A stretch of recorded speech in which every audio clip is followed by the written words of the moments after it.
एक बात शाश्वत सत्य है कि मन पर कर्म का प्रभाव पड़ता है, मन कर्मों के अधीन होता है और कर्म ऐसे होते हैं अच्छे बुरे जिसके कारण हमें विपत्तियां भोगनी पड़ती हैं। जैसे एक छोटा सा उदाहरण है कि दरिद्र होना कर्मों के प्रभाव से होता है, कर्मों के फल स्वरूप होता है। आपके पुरुषार्थ में जो कुछ प्रारब्ध में लेखा जोखा होने के पश्चात आपको दरिद्रता मिलती है, आप दरिद्र हो जाते हैं। दरिद्र होने का मतलब धन की कमी और दरिद्र मन से भी होना होता है, और दरिद्र में आपके भाव भी दरिद्र हो जाते हैं। तो जो धन की कमी से दरिद्र होता है वह भगवान को अत्यंत प्रिय हो जाता है। मन की दरिद्रता होना, चरित्र की दरिद्रता होना, चिंतन की दरिद्रता होना, ये प्रेम के उदाहरण नहीं है। लेकिन धन के दरिद्रता होना, धन की कमी हो जाना, शास्त्रों में यह वर्णन आया है कि वह भगवान की कृपा से होता है। और हो सकता है हमारी बातें आपको समझ में नहीं आए कि उल्टा सीधा गुरुजी कुछ बोल रहे हैं, तो हम आपको एक श्रीमद् भागवत के 11 स्कंद में 3रे अध्याय में और 3रे अध्याय में श्लोक नंबर 44, जिसमें स्पष्ट ये कहा गया है, परोक्षवादो वेदो अयम। जो वेद की बातें हैं, जो शास्त्र की बातें होती हैं, जो पुराण पुरुष के वचन हैं, वे परोक्षवादों हैं। अर्थात परोक्षवादात्मक वेद, जिसका अर्थ कुछ समझते हैं हम, कुछ और होता है, और कभी कभी हम उसके वर्णन में लग जाते हैं। बहुत सारे ये कह लें कथावाचक वगैरह इसके सब एक्सप्लेनेशन करते हैं, उनके अनुभव से जो सही लगता है वो कर देते हैं।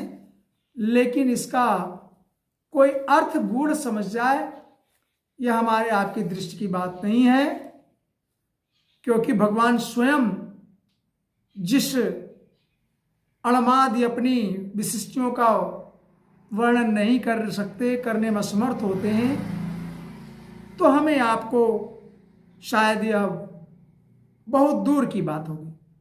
फिर भी एक प्रकरण में 10 स्कंद के 10वें अध्याय के 15वें श्लोक में नारद जी ने दरिद्र का वर्णन, दरिद्रता का वर्णन, उसका लाभ हानि कह लें, तो उसके बारे में उन्होंने यमला अर्जुन के उद्धार में यह बात 1-2 श्लोक हैं जो हमें आपको समझना चाहिए, और हमारे साथ वो घटित होता है तो हमें भी वह चिंतन करना नहीं चाहिए। दरिद्रो निर्हंस्तंभो मुक्त सर्वमदैरिह। अर्थात जो दरिद्र है, निर्हंस्तंभो, वह अहंकार रहित हो जाता है, उसके अंदर दंभ नहीं होता। मुक्त सर्वमदय, सभी मद से मुक्त होता है, उसके अंदर मद, अहंकार और दंभ आदि नहीं होते। तो क्यों नहीं होते? कृच्छम यदक्षयाप्नोति तद्विहितस्य परमं तपः। ये 3-4 चीजें उसके पास स्वयं होती नहीं है, और नहीं होने का एक ही कारण है, क्योंकि वो धन नहीं रहता जिससे उसकी हायकड़ी नहीं बनती। अर्थात उसे उसकी जो स्वयं की, ये कह लें धन के मद में जो चूर होता है धनवान, वह उसके अंदर होता नहीं है, क्योंकि धन ही नहीं है। जिससे उबाल आना है, जिससे अनाचार होना है, जिसके अहंकार की भाषा आनी है, वो चीज ही नहीं आपके पास, इसलिए कहा भगवान ब्रह्मर्षि नारद ने, ये ब्रह्मर्षि नारद कोई नहीं है, भगवान श्री कृष्ण के ही रूप। क्योंकि गीता के अध्याय 10 में भगवान ने कहा है, सो महर्षि नाम नारद, महर्षियों में मैं नारद हूं, नारद अस्मि। तो भगवान नारद ये कहते हैं, जो दरिद्र होता है उसके पास अहंकार, दंभ, अभिमान तो होता ही नहीं, न उसके पास धन होता है, और उसे जो कष्ट उठाना पड़ता है ऐसे में, उसमें क्या होती है, कृक्षम यक्ष या अपनोति तदवि तस्य परमम तपः। ऐसे में उसको जो भी कष्ट होता है, भूख लगती है, प्यास लगती है, जरूरत पूरी नहीं होती, वो भगवान के आराधना में, उसके चिंतन में, है भगवान पूरा कर दो, है भगवान हमारी आवश्यकता पूरा कर दो, ऐसे करते करते यहाँ वहाँ ठोकरें खाता रहता है, हमारे आपके जैसे वो भोगता रहता है। और ऐसा करते करते उसने स्मरण बहुत किया परमात्मा का, बहुत स्मरण किया अपने जीवन में। सुदामा का उदाहरण अकाट्य है। जितने ठोकरें लगी, जितने मुश्किलें आई, जितनी परीक्षा हुई, राधे राधे कृष्ण कृष्ण कहते कहते जीवन निकल गया। तो दरिद्रता में यह होती है, दरिद्रता में हैकड़ी नहीं होती, धन नहीं होता। जब धन नहीं होता, धन का अभिमान भी नहीं होता। 10:17 में दरिद्रस्यैव युज्यन्ते साधवः समदर्शिनः। जो साधु लोग होते हैं वो तो ऐसे तो समदर्शी होते हैं, लेकिन दरिद्रस्यैव युज्यन्ते साधवः समदर्शिनः, वैसे तो साधु लोग समदर्शी हैं, सब लोगों को एक समान है उनके लिए। लेकिन आज के संत, या संत नहीं कहें परिभाषा में, या आज के महात्मा, उनको धन वाले ज्यादा अच्छे लगते हैं शायद। और हो सकता है मैं ऐसे ही कह दे रहा हूं, लेकिन मुझे तो दिखने में लगता है, वो मैं बोलता हूं कि आज के कई कई प्रवचनों में मैंने देखा है कि जो धनाढ्य व्यक्ति आ जाता है तो उसका मंच से स्वागत करना शुरू कर देते हैं, उसका जय जयकार होने लगता है, उसका स्वागत होता है, उसको माला पहना देते हैं, उसको अपना अंग वस्त्र उठा के दे देते हैं व्यास लोग। तो मेरे तो समझ में नहीं आता, मुझे कभी कभी हंसी आती है। और कोई वहीं दरिद्र व्यक्ति आ जाए तो शायद उसका न तो मंच से स्वागत होता है और न उसके लिए कोई अनाउंस ही करता है। तो आप समझ सकते हैं, इसमें मुझे कुछ कहने होने की जरूरत नहीं है, न किसी की बुराई है न भलाई है, ये हमारी दृष्टि है जो मैं आपको परोस रहा हूं। तो कहते हैं कि जो साधु होता है वो समदर्शित होता है, लेकिन दरिद्र सैव युज्यन्ते, दरिद्र उसके लिए ज्यादा अच्छा है, उस पर वो ज्यादा ध्यान कृपा करता है इन कंपेरिजन दैट धनी, जो धनी है उनके तुलना में। क्यों? क्योंकि सद्भिः क्षिणोति तं तर्ष ततयाराध विशुद्धयति। क्योंकि भाई उसमें यह गुण है, उसके लिए महात्मा सुलभ है दरिद्र के लिए। क्यों? क्योंकि उसके भोग तो पहले ही नष्ट हो गए। धन नहीं है, धन नहीं है तो कोई भोग विलास नहीं कर पाएगा। स्कार्सिटी उसके जीवन में लगी है, सब चीजों की उसको कमी लगी है। जब कमी लगी है तो किस तरह से उबाल मारेगा, किस तरह से अनायास कोई काम तो वो अनीति का कर ही नहीं सकता। उसकी हैकड़ी निकल चुकी है, उसके पास कुछ है ही नहीं है, तो अहंकार दंभ सब गायब है। केवल एक चीज अगर उसके पास है तो धन की चाहत है, आवश्यकता पूर्ण करने के लिए धन की तृष्णा, धन की लालच, केवल एक ही चीज रहती है उसके पास। और वो भी जब संत समागम हो जाते हैं, उसके दर्शन हो जाते हैं, उसको थोड़ा समझा बुसला देते हैं, अरे यार ये भगवान की इच्छा से हो रहा है, तो अभी उसके अंदर से उसकी तृष्णा, उसकी लालच भी, धन की भी लालच उसके अंतःकरण से निकल जाती है, और उसका अंतःकरण मन जो है अत्यंत शुद्ध हो जाता है। तत्क्षण ही, शीघ्र ही उसका अंतःकरण तरस तत् आराध विशुद्धयति, तुरंत उसका अंतःकरण शुद्ध हो जाता है। ऐसा शास्त्र की लाइन कहती है, नारद जी ने कहा। वहीं पर आप समझ लें थोड़ा इतर होकर के कि जो धन है उसके, जिसके जो धनवान पुरुष कह लें, जिसके पास धन है, उसके पास 3 दोष तो ऑलरेडी उपस्थित रहते हैं धन में। एक तो धन का होना स्वयं में एक दोष है। अभी थोड़ा आगे आप देखेंगे, पूरा कहानी होते होते इस वीडियो के अंत तक आपको बताऊंगा कि धन का होना किस तरह से आदमी के लिए श्राप है, और जब तक धन रहेगा भगवान आप पर कृपा करते ही नहीं है। और धन जब और नहीं होगा, आप दान कर देंगे तो शायद आपके यहां भगवान की कृपा आती है। यह भी श्रीमद् भागवत से ही, शास्त्र से लिया गया वो श्लोक, ऐसे ही मैं मनगढ़ंत कर नहीं रहा हूं। तो धनी पुरुष के 3 दोष हैं। उन 3 दोषों में धन स्वयं में एक दोष है, और धन की उपस्थिति के कारण दूसरा उसके पास दोष आता है, सबसे बड़ा दंभ, अहंकार, ईगो। प्राउड तक तो ठीक है, स्वाभिमान तक तो ठीक है। स्वाभिमानी गरीब भी होता है, गरीब भी स्वाभिमानी होता है, उसके अंदर, गरीब के अंदर अहंकार आता नहीं है।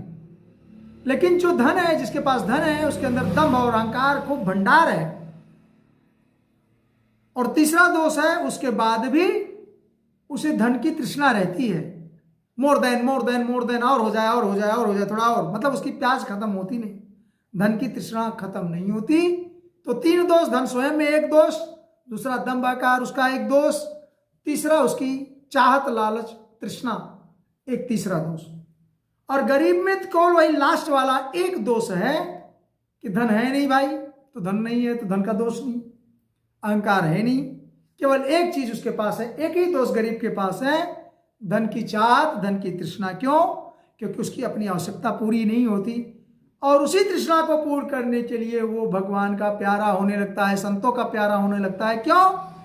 कि वो सदैव चिंतन में भगवान से यही कहता है, प्रार्थना करता है, भगवान मेरी ये कामना पूरा हो जाए, ये आवश्यकता पूरी हो जाए, बस हमारी ये काम हो जाए और मेरे कुछ नहीं चाहिए। वो थोड़ी थोड़ी मानता है भगवान की आराधना, मतलब आम स्मरण वो करता है, साधु का संग चाहता है, दया भाव आते रहता है। तो एक दोष है, और उसी को पूरा करने के लिए जब वह पूर्ण हो जाती है, भूख मिट जाती है खाना के पश्चात, तो वह भी उसके अंदर से निकल जाता है। अर्थात जो गरीब है, जो दरिद्र है, और जो धनी है, दोनों में आप समझिए, रीजनिंग करिए कि संत या भगवान, दोनों एक ही हैं। किस पर ज्यादा रीझते होंगे और किस पर तत्क्षण जल्दी रीझते होंगे, आप खुद निर्णय करें। शास्त्रों में तो ये लिखा है कि निर्धन पर, दरिद्र पर भगवान या संत जल्दी रीझते हैं। उसका एक ही कारण है कि उसके पास केवल एक आवश्यकता की पूर्ति के लिए भगवान का भजन है, जबकि धनी के 3 दोष हैं जो हमने बता दिए। तो आप समझ लीजिए, आप भगवान को रिझाने वाले हैं तो कैसे?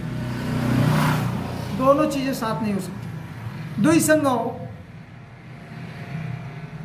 दुई एक संग न होय भुआलू, हसब ठठाव फुलाओ गाड़ी, दोनों साथ नहीं हो सकते। धन भी हो और भगवान की कृपा हो, बड़ी क्रिटिकल है। या तो आप राजा अम्बरीश की तरह हो जाइए, पूरा दान करते जाइए भगवान को समझकर, लेकिन आज के समय में ऐसा होता नहीं। धन एक तृष्णा का रूप है, धन अहंकार का रूप है, और धन अनाचार, दुराचार, व्यभिचार का द्योतक है। जब तक संयम नहीं है, हाँ भगवान की कृपा हो तब हो सकता है। और अब वह उत्तर कि आप दरिद्र हो क्यों गए,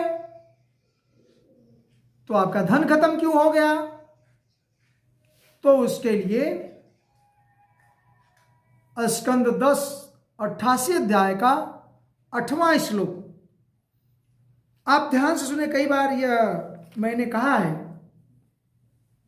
कि अगर आपको यह समझना है, ये शास्त्र की बातें हैं, नहीं समझना कोई बात नहीं है, परोक्षवादो वेदो वयम, लेकिन 10-10-88 यह श्लोक 10-88-8, यदस्याहम अनुग्रहणामि हरिष्ये तद्धनम शनैः, भगवान श्री कृष्ण कहते हैं जिस पर मैं कृपा करता हूं उसका धन धीरे धीरे हरण कर लेता हूं। बहुत स्पष्ट लाइन आप अपने यहां बांध लीजिए गुरु मंत्र की तरफ। मंत्र मूलम गुरुर्वाक्यम, और मैं अपने मुंह से नहीं कर रहा, ये भागवत की, श्रीमद् भागवत की लाइन है और आप इसे काट नहीं सकते। यस्या हम अनुगृहणामि हर्ष्यै तद्धनम शनै। तो जब भगवान ने यह बात कह दी, जिस पर मैं कृपा करता हूं उसका सारा धन ले लेता हूं, अर्थात वो दरिद्र बन जाता है। और आप यह सुदामा के उदाहरण से स्पष्ट ले लीजिए। तो या तो आप भगवान की कृपा ले लीजिए या तो आप धन ले लीजिए, और आप दोनों चाहते हैं तो नॉट पॉसिबल। इसलिए भगवान ने जितना दिया है, जितना चला जा रहा है, उस पर आप उसके निरंतर भजिए। आप सदैव गरीब नहीं रहेंगे, क्योंकि भगवान लक्ष्मीपति हैं। आपकी सारी चीजें पूरी होती रहती हैं, डरिए मत। सुदामा का अंत भी आपने देखा है, प्रारंभ भी देखा है। इसलिए भगवान की प्रार्थना और कट अनुभव से मैं आपको यह श्लोक और यह वीडियो देता हूं, और इसमें कोई पाखंड की बातें नहीं है। आपसे इतना ही आग्रह है, जो मैं जल्दी कहता नहीं हूं, लेकिन दमदार बातें हैं, इसलिए अपने जानने वालों को या नहीं जानने वालों को प्रयास करके उनको यह मेरी बातें शेयर करें। इस वीडियो को लाइक करें, सब्सक्राइब करें, और समाज में हमारी यह शास्त्र की बातें अवश्य पहुंचाएं। ईश्वर आपकी कामना पूर्ण करेगा, क्योंकि ये सारी बातें वेद की हैं, भगवान के मुंह की निकली बातें हैं। इसलिए हमारा आपकी ड्यूटी हो जाती है, we have to propagate all these lines to society. Thank you.